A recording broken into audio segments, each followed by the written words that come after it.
ಈ ಪ್ರೇಮ ಅನ್ನೋದಿದೆಯಲ್ಲ, ಇದು ಎಲ್ಲರೂ ಅನ್ಕೊಂಡಿದೀವಿ ಮನಸ್ಸಿನ ಭಾವನೆ ಅಂತ. ಸ್ವಲ್ಪ ಆಳವಾಗಿ ಯೋಚನೆ ಮಾಡಿ. ಪ್ರೇಮ ಬರೀ ಎಮೋಷನಲ್ ಫೀಲಿಂಗ್ ಅಲ್ಲ. ಪ್ರೇಮ ಒಂದು ಶಕ್ತಿ, ನಿರಂತರವಾಗಿ ಹರಿತಾ ಇರೋ ಶಕ್ತಿ, ಎನರ್ಜಿ. ಇದು ಅಸ್ತಿತ್ವದಿಂದ ಹೊರಹೊಮ್ಮಿದ ಎನರ್ಜಿ. ಇದಕ್ಕೆ ಹೋಲಿಕೆನೂ ಇಲ್ಲ, ಈ ಪ್ರೇಮವನ್ನ ಇದಕ್ಕೆ ಸಾಟಿನೂ ಇಲ್ಲ. ಇದು ಹೂವು ಅರಳಿದ್ರೆ ಹೇಗೆ ಸೌಗಂಧ ತಾನೇ ತಾನು ಒಂದು ಪಸರಿಸಿಕೊಂಡು ಹೋಗುತ್ತಲ್ಲ, ಆ ರೀತಿ ಫ್ಲೋಯಿಂಗ್ ಎನರ್ಜಿ, ಇಟ್ ಫ್ಲೋಸ್ ಹಾಗೇನೆ.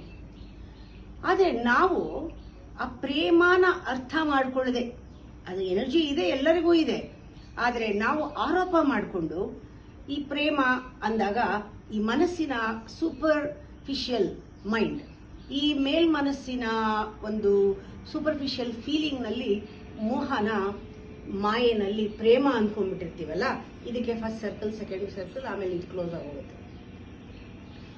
ಅಂದ್ರೆ ಇದು ಒಂದು ಕೃತಕವಾದ ಹೂವಿಗೆ ಸೆಂಟ್ ಹಾಕ್ದಂಗೆ. ಸ್ವಲ್ಪ ಹೊತ್ತು ಗಮ್ಮಂತಿರುತ್ತೆ, ಆಮೇಲೆ ಅದು ಗೊತ್ತಲ್ಲ, ನೀವೇ ಮೈ ಮೇಲೆ ಪರ್ಫ್ಯೂಮ್ ಹಾಕೊಂಡ್ರೆ ಸ್ವಲ್ಪ ಹೊತ್ತು ಚೆನ್ನಾಗಿರುತ್ತೆ, ನಿಮಗೂ ಚೆನ್ನಾಗಿರುತ್ತೆ, ಎಲ್ಲರಿಗೂ ಚೆನ್ನಾಗಿರುತ್ತೆ. ಆಮೇಲೆ ಅದ್ರ ಜೊತೆಗೆ ಬೆವರಿದ್ರೆ ವಾಕರಿಕೆ ಬರುತ್ತೆ, ವಾಸನೆ.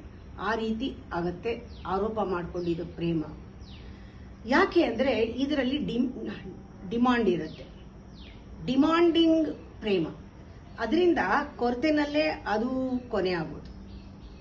ಆದ್ರೆ ನಾನು ಹೇಳ್ತಾ ಇರೋದು ಅಸ್ತಿತ್ವದಿಂದ ಬರುವ ಪ್ರೇಮ, ವ್ಯಕ್ತಿತ್ವದಿಂದ ಅಲ್ಲ, ಅಸ್ತಿತ್ವದಿಂದ ಬರುವ ಪ್ರೇಮ ಅನ್ಕಂಡೀಷನಲ್.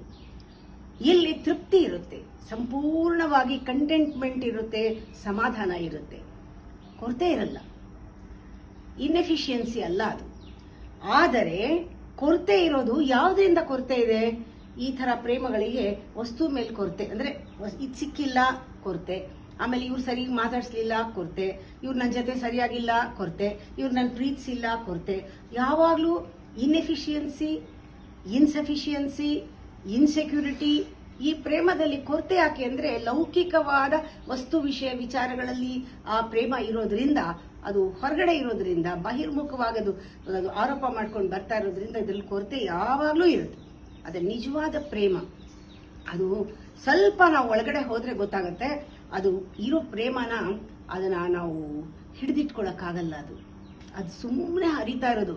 ನಾವು ಹಿಡಿದಿಟ್ಕೊಂಡ್ಬಿಟ್ರೆ ಅದು ಬ್ಲಾಕ್ ಆಗ್ಬಿಡುತ್ತೆ.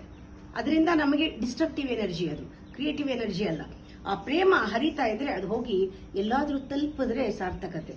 ಈ ಹೃದಯದಿಂದ ಬಂದ್ರೆ ಇನ್ನೊಂದು ಹೃದಯಕ್ಕೆ ತಲುಪಬೇಕು.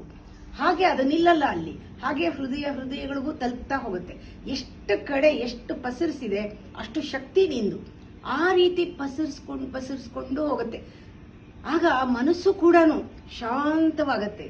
ಇಲ್ಲಿ ಅಹಂಕಾರ ಇಲ್ಲ, ವ್ಯಕ್ತಿತ್ವ ಇಲ್ಲ, ಪರ್ಸನಾಲಿಟಿ ಇಲ್ಲ. ಇಲ್ಲಿ ಇಂಟಿಗ್ರಿಟಿ, ಇಂಡಿವಿಜುವಾಲಿಟಿ ಎಲ್ಲ ಇರುತ್ತೆ.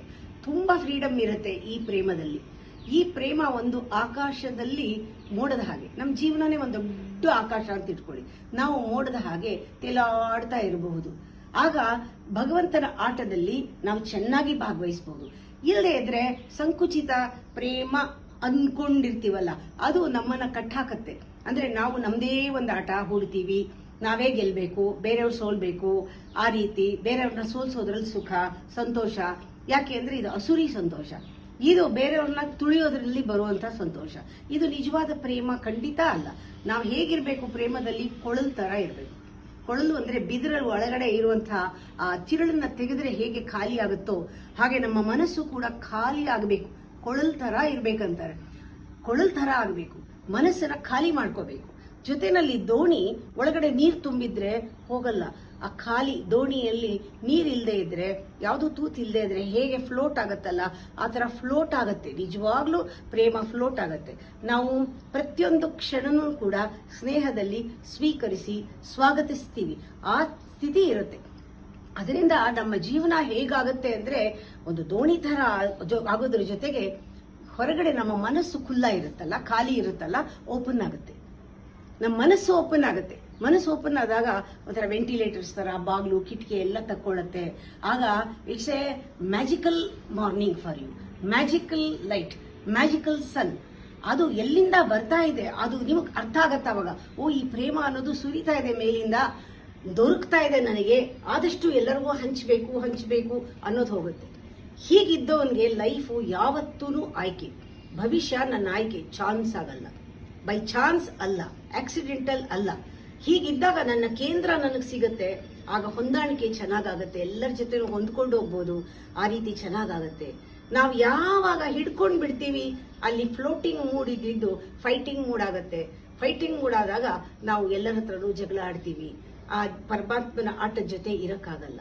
ಈ ರೀತಿ ನಾವು ನೋಡ್ಕೋಬೇಕು. ನಾವು ನಮ್ಮ ಪ್ರೇಮ ಇದು ಯಾವುದು ವ್ಯಕ್ತಿತ್ವದಿಂದ ಬರ್ತಿದ್ಯಾ ಅಥವಾ ನನ್ನಲ್ಲಿ ಆ ಒಂದು ಒಳಗಿಂದ ಅಸ್ತಿತ್ವದಿಂದ ಬರ್ತಾ ಇದೆಯಾ? ಈ ಪರೀಕ್ಷೆ ಯಾವಾಗ್ಲೂ ಮಾಡ್ತಾ ಇರಬೇಕು.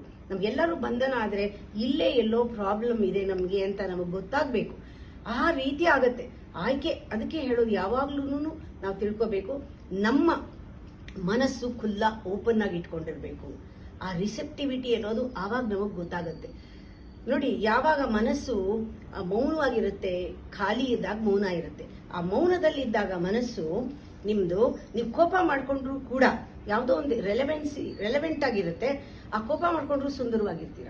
ಯಾವಾಗ ಒಳಗಡೆ ಗಲಾಟೆ ಇರುತ್ತೆ, ಅದರಲ್ಲಿ ಕ್ಷುಲ್ಲಕ ಕಾರಣಗಳು ಅಥವಾ ಕಾರಣನೇ ಇರಲ್ಲ, ಅಥವಾ ಟೆನ್ಷನ್ ಯಾರ್ದೋ ಮೇಲೆ ಯಾರ್ದೋ ತೀರ್ಸೋದು, ಈ ತರ ಇದ್ದಾಗ ನಮ್ಮಲ್ಲಿ ಆ ಒಂದು ಕಲ್ಮಶ ಇರೋದ್ರಿಂದ ಕುರೂಪ ಕಾಣುತ್ತೆ ಕೋಪ ಬಂದ್ರೆ.